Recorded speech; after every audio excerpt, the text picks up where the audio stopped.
जय मसीह की Hindi Bible study series में आप सबों का स्वागत है। अगर आप इस चैनल में नए हैं तो आप कृपया सब्सक्राइब कर लें ताकि जो भी नया वीडियो अपलोड होता है उसे आप समय पे प्राप्त करें। अगर इन अध्ययन से आप सबों को आत्मिक लाभ पहुंचा है तो निश्चय ही इसे अपने और भी दूसरे विश्वासी मित्रों के साथ शेयर करें ताकि उन्हें भी ये लाभ मिलने पाए। आज का जो हमारा अध्ययन है वो फिलिपियों की पुस्तक उसके 1 अध्याय और उसके 3 से लेकर 6 पद तक है। आइए फिर हम आज का अध्ययन शुरू करते हैं। आज के बाइबल अध्ययन में आप सबों का स्वागत है।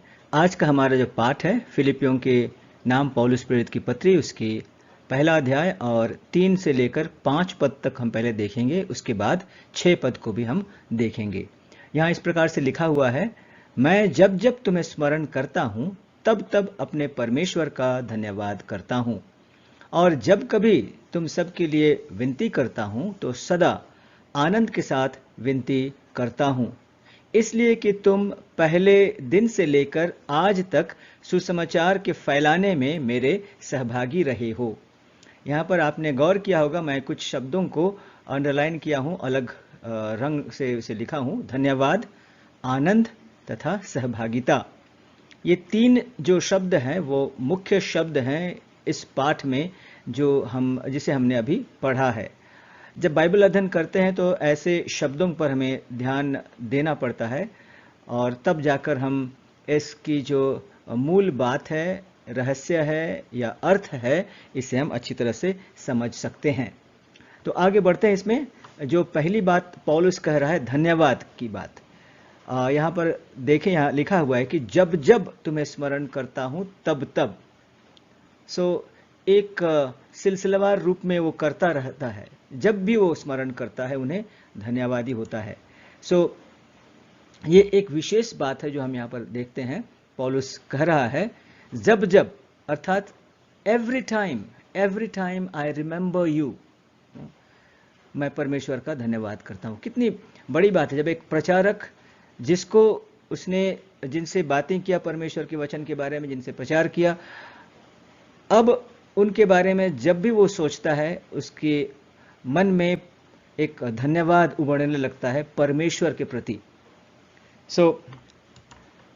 परमेश्वर के अच्छे कार्य जो उनके जीवन में शुरू हुआ है, जिसे परमेश्वर ने किया है, उस बात के लिए वो धन्यवादी हो रहा है। और इस बात को पौलुस अच्छी तरह से जानता है, क्योंकि हमने इसे देखा है कि जब पौलुस और तीमुथियुस अपने दूसरे मिशनरी यात्रा में थे, उस समय उन्होंने कुछ जगह में जाना चाहा, लेकिन परमेश्वर की आत्मा उन्हें जाने नहीं दिया, और फिर उन्हें मार्गदर्शन करते हुए इस फिलिपी के शहर में लेकर आए जहां पौलुस ने सुसमाचार प्रचार किया।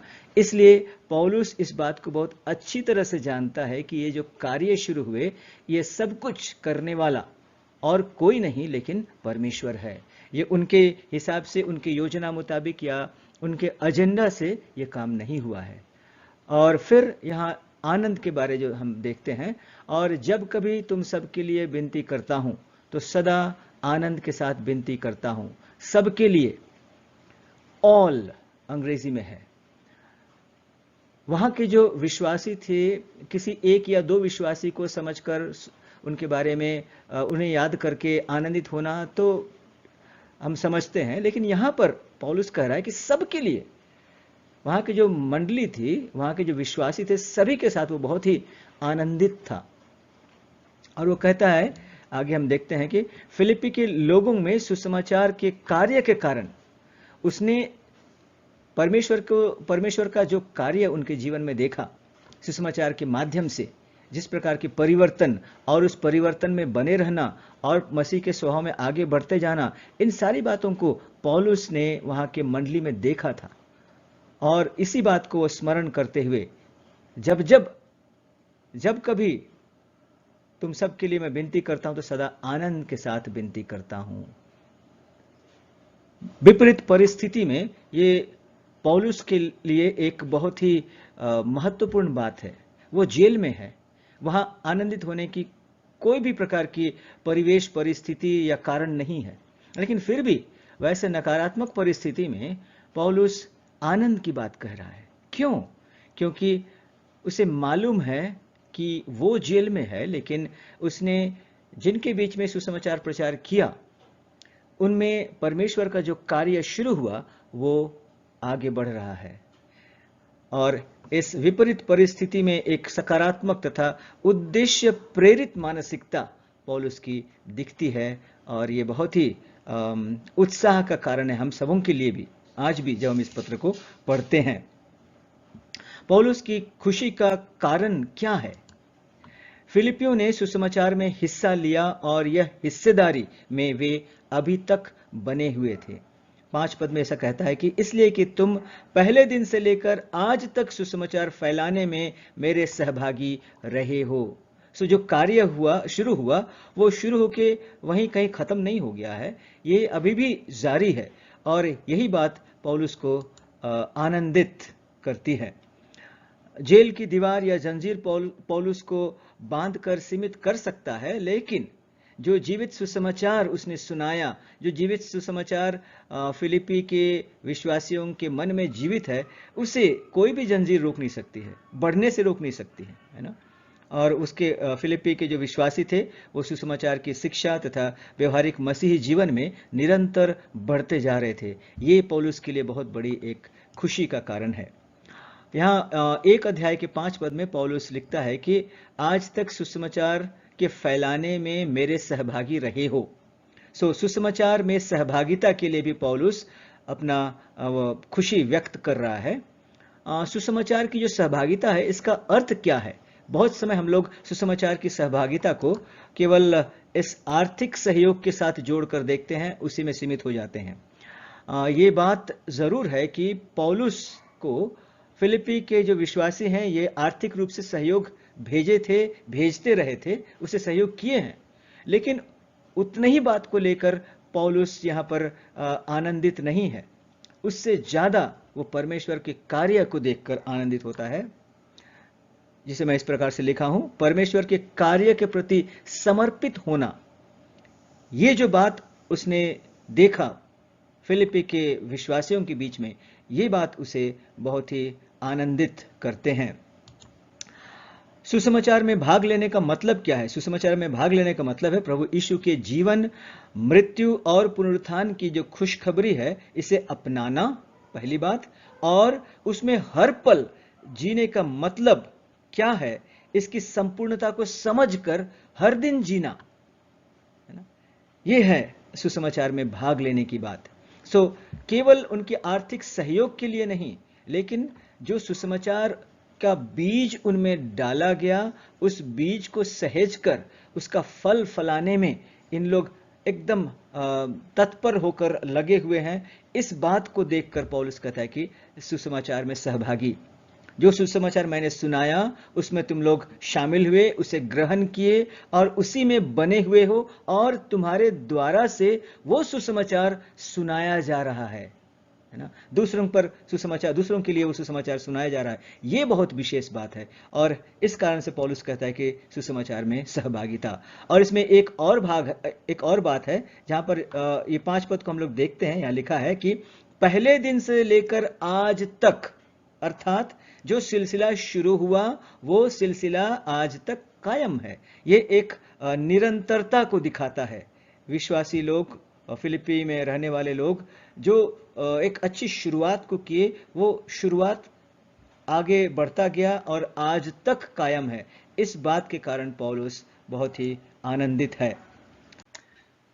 अब हम पद 6 को देखेंगे। यहां पर इस प्रकार से लिखा हुआ है, मुझे इस बात का भरोसा है कि जिसने तुम में अच्छा काम आरंभ किया है वही उसे यीशु मसीह के दिन तक पूरा करेगा। यहाँ पर भी आपने याद किया होगा कि मैंने कुछ शब्दों पर नीला रंग से उसे अलग किया है। ये शब्द हैं जिसने, फिर है वही, यीशु मसीह के दिन तक। ये सारे बहुत ही महत्वपूर्ण शब्द हैं जिस पर हमें ध्यान देना है।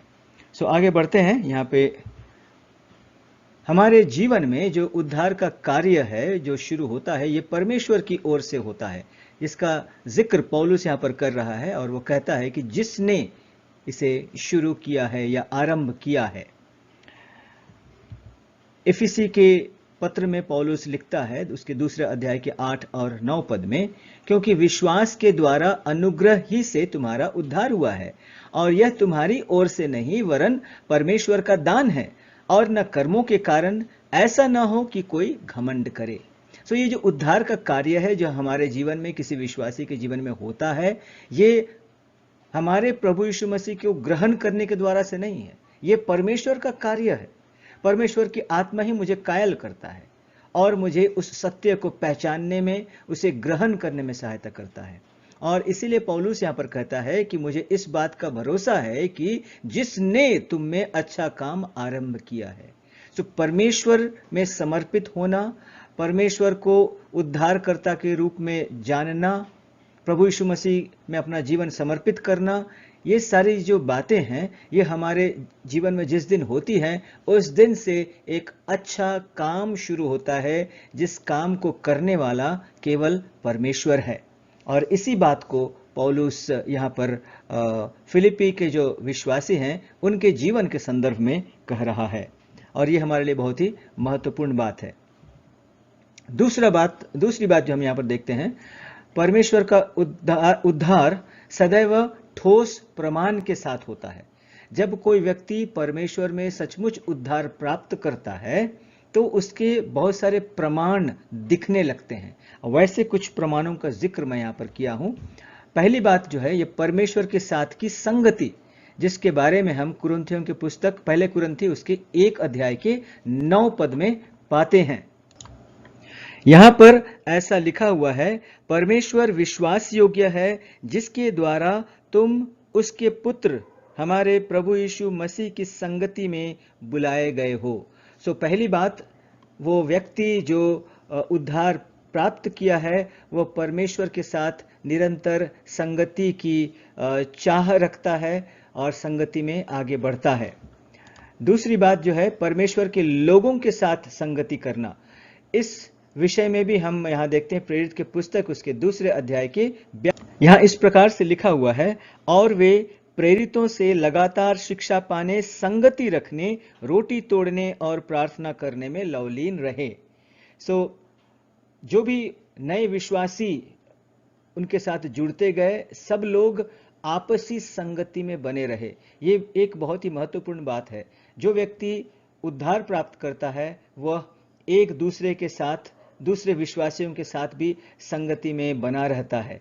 पहली परमेश्वर के साथ संगति, दूसरी विश्वासियों के साथ की संगति में बना रहता है। और फिर हम देखते हैं तीसरी जो बात है यहाँ पर, नया लक्ष्य तथा प्रयास। और ये लक्ष्य और प्रयास क्या है? यह है सुसमाचार। वह सुसमाचार में बढ़ते जाता है, उसके साथ साथ सुसमाचार प्रचार भी करता है। प्रेरित के पुस्तक उसके 4 अध्याय के 20 पद में इस प्रकार से लिखा हुआ है, क्योंकि यह तो हमसे हो नहीं सकता कि जो हमने देखा और सुना है उसे न कहें। प्रेरित के पुस्तक में एकदम स्पष्ट होता है कि हमने जो देखा है, जो अनुभव किया है, जो सत्य के सुसमाचार को सुना है, जिस सुसमाचार को हमारे अंदर में हम जीवित रूप से कार्य करते हुए देखा है, क्या उसके बारे में हम बात न कहें? ऐसा हो ही नहीं सकता है। सुसमाचार का एक जो प्रचार की बात है, एक नया लक्ष्य के रूप में विश्वासी के जीवन में होता है जब वह उद्धार प्राप्त करता है। और चौथा जो एक लक्षण है जो कि हम देखते हैं, वो यीशु के आगमन की प्रतीक्षा में जीने का सिलसिला। यहाँ पर जो लिखा हुआ है 6 पद में, मुझे इस बात का भरोसा है जिसने तुम में अच्छा काम आरंभ किया है वही उसे यीशु मसीह के दिन तक पूरा करेगा। इस संदर्भ में हम पहला यूहन्ना के पुस्तक उसके 3 अध्याय के 2 पद को भी देखेंगे। यहाँ इस प्रकार से लिखा हुआ है, प्रियो, हम परमेश्वर की संतान हैं और अब तक यह प्रकट नहीं हुआ कि हम क्या होंगे, पर यह जानते हैं कि जब वह प्रकट होगा तो हम उसके सदृश होंगे, क्योंकि हम उसको ठीक वैसा ही देखेंगे जैसा वह है। ये एक आशा है जिसे लेकर हर वह व्यक्ति जिसने उद्धार प्राप्त किया है वो जीता है। यीशु के आगमन की प्रतीक्षा में जीना। ये सारी चीजें हैं जो परमेश्वर के उद्धार का एक ठोस प्रमाण के रूप में हमारे जीवन में होता है और लोग इसे देखते हैं और अनुभव करते हैं। फिर परमेश्वर के उद्धार के कार्य को वह खुद पूरा करता है। यहां लिखा है कि जिसने तुम में अच्छा काम आरंभ किया वही उसे यीशु मसीह के दिन तक पूरा करेगा। यह बात भी पौलुस एकदम स्पष्ट रूप से दिया है।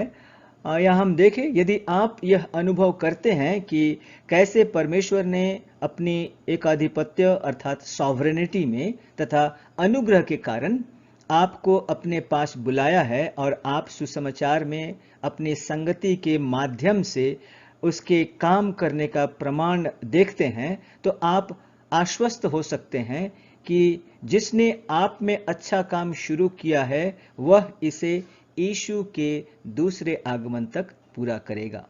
तो ये 4 पदों को हमने यहाँ देखा, 3, 4, 5 और 6 पद। इससे आज हमारे लिए क्या शिक्षा हम पाते हैं? जब हम सेवकाई की बात करते हैं तो हमने देखा है कि पौलुस परमेश्वर के निर्देश में, उसके मार्गदर्शन में ही यह सेवकाई का सभी काम कर रहा था, और इसी का यह फल है कि वो उसके द्वारा जो भी सेवकाई हुई परमेश्वर के लिए, उसको देखकर, उसके फल को देखकर आज एक विपरीत परिस्थिति में भी आनंदित है। अर्थात जब हम परमेश्वर के देखरेख में, परमेश्वर के निर्देश अनुसार उसके राज्य के कार्य को करेंगे, निश्चय ही यह सब कुछ परमेश्वर के सुनियोजित योजना अनुसार आगे बढ़ेगा। और ये सब कुछ आगे इसलिए बढ़ता है क्योंकि परमेश्वर खुद इसे आगे बढ़ाता है, वही इसमें क्रियाशील है और हर एक चीज को उसके संपूर्णता में लेकर जाता है। हम परमेश्वर के लिए जो कुछ भी कर रहे हैं, हमारे लिए बहुत ही आवश्यक हो जाता है कि उसके जानकारी में रहे और उनके साथ सलाह मशविरा करके उनके मार्गदर्शन में करें, ताकि हम भी पौलुस के समान इन बातों को कह सकें कि जब भी मैं तुम्हारे बारे में सोचता हूं मेरा मन आनंद से भर उठता है, और जब जब तुम्हारे बारे में सोचता हूं मैं परमेश्वर को धन्यवाद देता हूं। आशा करता हूं यह बाइबल अध्ययन आप सबको अच्छा लगा है। आज के लिए इतना ही। आने वाले अध्ययन में फिर से हम मिलेंगे।